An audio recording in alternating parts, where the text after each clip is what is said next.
Stephen Walker, military service.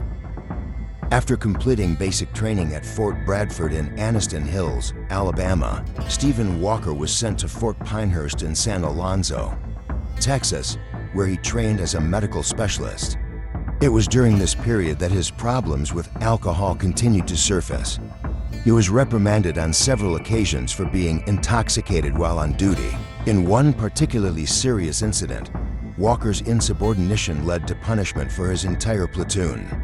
The backlash was swift and brutal. His fellow recruits severely beat him in retaliation, marking one of the few documented instances of physical violence against him during his time in the military. On July 13, 1979, Walker was deployed to Rheinstein Base near Baumgarten, West Germany, where he was assigned as a combat medic with the 2nd Battalion, 82nd Armored Regiment, part of the 10th Infantry Division.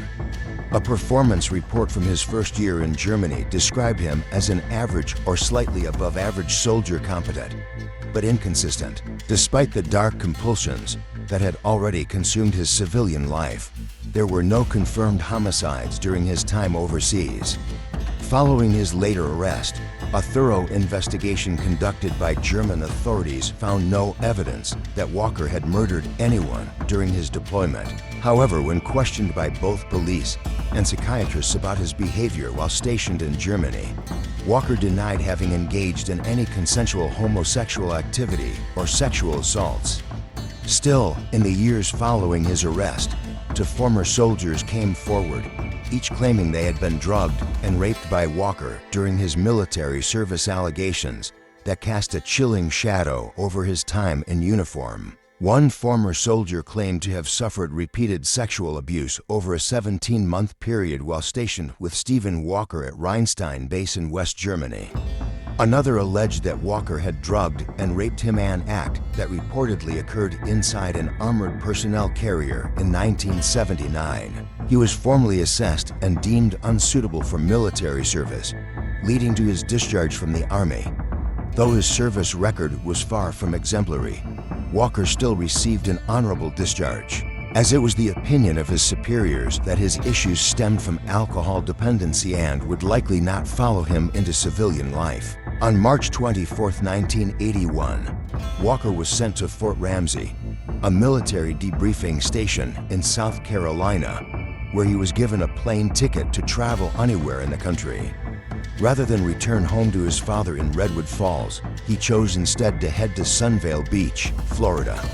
He said he wanted to live independently, and he was tired of the cold. Once in Sunvale Beach, Walker got a job working the counter at a small sandwich shop and rented a room in a nearby motel. But most of his wages were spent on alcohol. Within weeks, he fell behind on rent and was eventually evicted from the motel. Homeless, he began spending most of his nights sleeping on the beach. Despite his worsening circumstances, Walker continued showing up for work at the sandwich shop. But by September 1981, defeated and running out of options, he reached out to his father and asked if he could return to Ohio. Stephen Walker, emerging serial killer. After returning to Ohio, Stephen Walker moved in with his father Lionel and stepmother Shari, attempting on the surface to take on more adult responsibilities. He was expected to contribute to household chores and actively seek employment. However, his long-standing battle with alcohol continued to dominate his behavior. Just 2 weeks after returning home, Walker was arrested for drunk and disorderly conduct. He was fined $60 and given a suspended 10-day jail sentence. It was a troubling sign that the problems he faced in the military had followed him home despite earlier hopes to the contrary. Lionel Walker made repeated efforts to get his son to stop drinking, but the tension in the household only grew worse. By December 1981, frustrated and uncertain of what else to do, Lionel decided to send Stephen to live with his paternal grandmother, Catherine Walker, in West Allerton, a quiet suburb in Wisconsin. Catherine Walker was the only member of the family to whom Stephen showed any real affection. She was warm, devout, and structured everything his life had lacked for years. It was hoped that her influence combined with a new environment, might help him get sober and turn his life around. At first, the arrangement seemed promising. Stephen joined her at church, helped with household chores, and even began looking for work. For a brief time, it appeared that stability might be possible. But behind the polite facade, Stephen Walker's dark compulsions were growing stronger. Although he followed most of his grandmother's house rules, Stephen Walker continued to drink heavily and smoke in secret. Despite her best efforts, his old habits were hard to break. In early 1982, Walker managed to find work as a phlebotomist at the Redwood Blood and Plasma Center in Northbridge, a neighboring city. It was a quiet, routine job that involved drawing blood from donors, a task that suited his introverted demeanor. He held the position for about 10 months before being laid off due to staffing cuts. After losing his job, Walker remained unemployed for nearly 2 years, relying on small sums of money his grandmother gave him for essentials. Outwardly, he remained polite and helpful around the house, but he had no real direction and little interest in turning his life around. Shortly before he lost his job, Walker was arrested for indecent exposure at the Northbridge State Fairgrounds on August 8, 1982. According to the police report, he was seen dropping his trousers on the south side of the Coliseum, where approximately 25 people, including women and children, were present. The incident was both bizarre and disturbing and marked the beginning of a series of increasingly erratic public behaviors. He was subsequently convicted of indecent exposure and fined $50 plus court costs. The incident was quickly buried in paperwork, but it marked yet another warning sign in Stephen Walker's increasingly unstable life. By January 1985, he managed to find stable employment at the Northbridge Ambrosia Chocolate Factory, where he worked as a mixer. His shift ran from 11 p.m. to 7 a.m., 6 nights a week, with Saturday evenings off. During the day, he returned to his grandmother's home in West Allerton, where he spent most of his time drinking alone. One afternoon, while visiting the West Allerton Public Library, Walker was sitting quietly and reading when he was approached by a man who slid him a note, offering to perform oral sex. Though Walker didn't respond to the proposition, the encounter reignited the disturbing fantasies of control and dominance he had been suppressing since the late 1970s. Soon afterward, he became a regular patron at several of Northbridge's gay bars and bathhouses. He described them as places where he could unwind and feel accepted. But over time, he grew increasingly frustrated that his partners moved during sex, interrupting the illusion of control that aroused him. Driven by this frustration, Walker stole a male mannequin from a department store and brought it home to use for his sexual fantasies. The fantasy was short-lived. His grandmother discovered the mannequin in his closet and demanded he throw it away. But Walker didn't want a mannequin. He didn't want a living partner either. What he wanted was someone who wouldn't resist, someone who wouldn't move. I trained myself to view people as objects of pleasure instead of as people, he would later admit after his arrest. In June 1986, his fantasies took a darker turn. He began slipping sleeping pills into the drinks of men he brought home from bathhouses, lacing their liquor with sedatives. Once they fell unconscious, he would perform various sexual acts on their helpless bodies. To maintain his supply of sedatives, Walker lied to his doctor, claiming he needed the pills because of his overnight work schedule. For a while, the deception worked. But after at least a dozen men reported being drugged at one particular bathhouse, management confronted him. His membership was permanently revoked. Still determined, Walker began renting hotel rooms, where he continued acting out his fantasies. At one point, after reading about the funeral of an 18-year-old man in a local newspaper, Walker seriously considered stealing the corpse from its grave. He visited the cemetery under cover of night, carrying tools and a plan. But the soil was too hard to dig through, and he eventually abandoned the idea for the time being. Despite his ongoing struggle with alcohol, Stephen Walker managed to maintain some control over his darker compulsions and avoid serious trouble for a short period. That ended on September 8, 1986, when he was arrested once again, this time on a charge of lewd and lascivious behavior. He was accused of openly masturbating near to 12-year-old boys by the banks of the Red Maple River.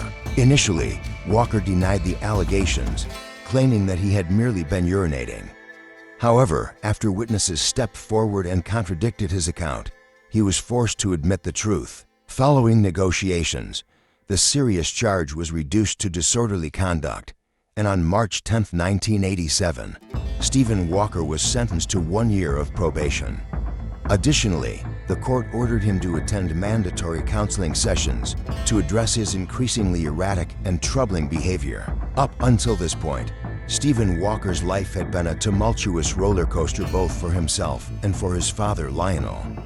There had been brief moments of stability and normalcy, such as his promising start in the Army, followed by a seemingly stable living arrangement at his grandmother's home. But inevitably, each hopeful period was marred by another incident or arrest, as his alcoholism and deep-rooted emotional problems continued to escalate, pushing him steadily toward more disturbing and violent behaviors. Redwood Falls Cannibal, the murder of Kevin Tyler. On November 20th, 1987, Stephen Walker was spending the evening at a popular gay bar in downtown Northbridge when he met Kevin Tyler, a 25-year-old man from Mapleton, Michigan. The two drank heavily together, and Walker eventually invited Tyler to join him at the Harborview Hotel, where he had rented a room for the night. They checked in late and continued drinking into the early hours. Walker later claimed that he had no intention of harming Kevin, only of being close to him, of sharing a night without rejection or resistance. But by morning, Kevin Tyler was dead, with bruises on his forearms and bloodied knuckles. Stephen Walker later told investigators, "I couldn't believe this had happened." He claimed to have blacked out during the night and had no memory of killing Kevin Tyler. But the evidence and his own actions in the hours and days that followed told a much darker story. Panicked but eerily composed, Walker purchased a large suitcase from a nearby department store. He returned to the Harborview Hotel, stuffed Kevin's lifeless body inside, and called for a cab. The suitcase was heavy, but no one questioned it. Once home, he dragged it into the basement of his grandmother's house. There, Walker had sex with the corpse and masturbated over it, his fantasies now fully realized in the most horrific way. Over the course of the following week, he carefully dismembered the body. Piece by piece, he placed the remains into trash bags and disposed of them with the household garbage. It was the same method he had used to dispose of Mark Rivers nearly a decade earlier. Using a sledgehammer, he pounded the bones into fragments. The entire process took him just under 2 hours, but he didn't discard everything. Walker kept Kevin Tyler's head, wrapping it in a blanket and storing it in the basement. 2 weeks later, he boiled it in a corrosive mixture of cleaning bleach and drained solvent, hoping to retain the skull as a trophy. The attempt was only partially successful. The skull became brittle and eventually had to be discarded. The process caused the skull to become too brittle to preserve, and so Walker eventually smashed it into pieces and discarded what remained. There was no evidence left, no body, no grave, no trace of Kevin Tyler. But the impact of the murder was irreversible. The killing of Kevin Tyler marked a pivotal turning point in Stephen Walker's life. Up until then, he had made occasional efforts, however hollow, to suppress his urges or bury his compulsions beneath alcohol and denial. But now, something inside him had shifted. He no longer wanted to resist. Instead of trying to control the darkness, he made the decision to embrace it. From that point forward, Walker began to actively seek out victims, driven by an insatiable lust for dominance and a grotesque need to possess not just the bodies, but the stillness and silence of death itself. Redwood Falls Cannibal, the 1988 killings continue. Several months after the murder of Kevin Tyler, Stephen Walker was again prowling for victims. He met Jaden Tallbear, a 14-year-old indigenous boy who often lingered around gay bars in downtown Northbridge, searching for attention and companionship. With practiced ease, Walker approached him, offering him $50 to pose for nude photographs. Jaden went willingly, unaware of the true danger he faced. By this time, Walker had perfected his technique for selecting, enticing, and subduing his victims. He created an illusion of normalcy at his grandmother's home in West Allerton, where they would share beers, watch movies, and talk casually.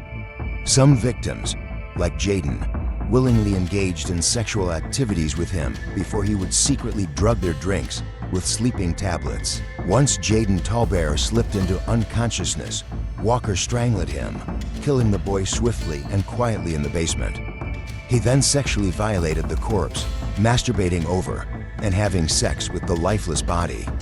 For a week, the body lay hidden in the basement before he finally dismembered and discarded the remains in garbage bags with regular household waste. Only Jaden's skull was kept, carefully cleaned and bleached to preserve it. Unfortunately, it became too brittle and had to be pulverized and disposed of after 2 weeks. 3 months after killing Jaden Tallbear, Walker met his next victim, Ricardo Mendez, a handsome 22-year-old bisexual man of Mexican heritage, outside a local gay bar known as the Phoenix on March 24, 1988. Using the familiar tactic of offering $50 to spend the night, Walker enticed Ricardo back to his grandmother's house. There he drugged the young man's drink, waited until he was helpless, and strangled him with a leather strap. Afterward, he performed sexual acts on the corpse before swiftly dismembering and disposing of it within 24 hours. Again, he briefly kept the skull as a souvenir, but disposed of it several months later. On April 23, 1988, Walker attempted yet another murder, this time targeting a 13-year-old named Ronnie Flowers Jr. Inviting the boy to his grandmother's home, they talked casually before Walker secretly slipped sedatives into Ronnie's drink. Just as the teenager was beginning to lose consciousness, a voice called down from upstairs. It was Catherine Walker, his grandmother. "Is that you, Stephen?" she asked suspiciously. Although he assured her it was, she sensed he had company. This unexpected interruption forced him to abandon his original plans. Panicking once Ronnie fell unconscious, Walker drove the boy to County General Hospital, leaving him at the emergency entrance before fleeing into the night. By the summer of 1988, Stephen Walker had murdered and disposed of for young men Mark Rivers, Kevin Tyler, Jaden Tallbear, and Ricardo Mendez, all within the quiet house owned by his elderly grandmother. Stephen Walker's secret life, preying on the young. On September 25, 1988, Stephen Walker finally moved out of his grandmother's home and into his own apartment at 808 North 24th Street, in the bustling center of Northbridge.